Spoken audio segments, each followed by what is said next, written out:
High ஃப்ரெண்ட்ஸ், எல்லாருக்கும் வணக்கம். Welcome back to mom 60. இன்றைக்கி பார்த்தீங்கன்னா மணி 12:40 ஆகுது. இன்றைக்கி பார்த்தீங்கன்னா ஷட் டவுன் போல இருக்குது.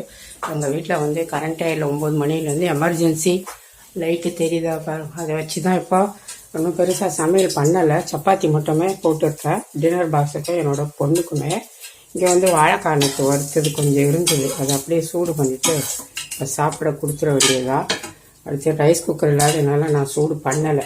இப்போ வந்துட்டு இந்த எண்ணெயை விட்டுருக்கேன். பக்கோடா மாவு இருக்குது, அது பக்கோடா போட போகிறேன். இங்கே வந்துட்டு தால் பச்சை பருப்பு இருக்குல்ல, பாசிப்பருப்பு, உருளைக்கிழங்கு சேர்த்து கரம் மசாலாலாம் சேர்த்து நல்லா ஒரு கறி டேஸ்ட்டில் இருக்கும். ஒரு இது பண்ணியிருக்கேன்.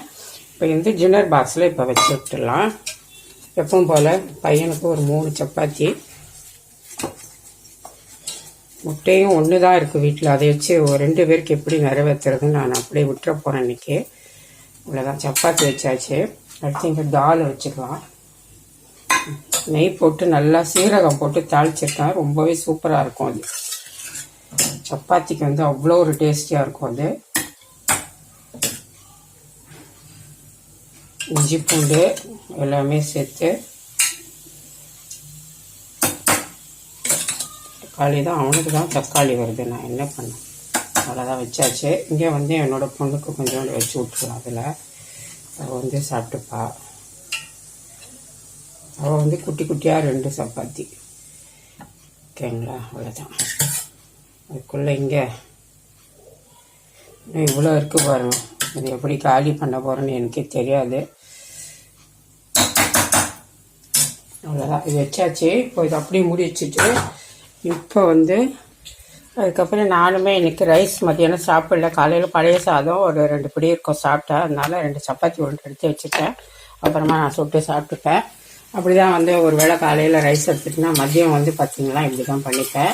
அப்புறம் இந்த பகோடா மாவு என்ன பண்ணேன், ஒரு இது பண்ணேன். இது கொஞ்சம் கெட்டியாக இருந்தது. அதில் வந்து ஒரு 1/2 ஸ்பூன் சோள மாவும் 1/2 ஸ்பூன் வந்துட்டு கோதுமை மாவு போட்டு 2த்தையும் போட்டு கொஞ்சம் தண்ணி விட்டு கொஞ்சம் தண்ணியாக கரைச்சிட்டு இப்போ இது வந்து மெது பக்கோடா மாதிரி போட்டுட்டேன்.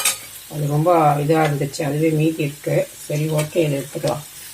கரண்ட் இல்லாததுனால இவ்வளோ தான் வெளிச்சம் தெரியும். எங்கள் வீட்டில் அட்ஜஸ்ட் பண்ணிக்க வேண்டியதுதான், எங்கள் வழியே இல்லை. மெது போண்டாவை எடுத்து வச்சுக்கலாம். கொஞ்சம் ஒரு சிட்டிக்கை சோடாப்பூ போட்டேன். ஏன்னா அரிசி மாவு அதிகமாக சேர்த்துட்டேன் நேற்று, அதனால தான்.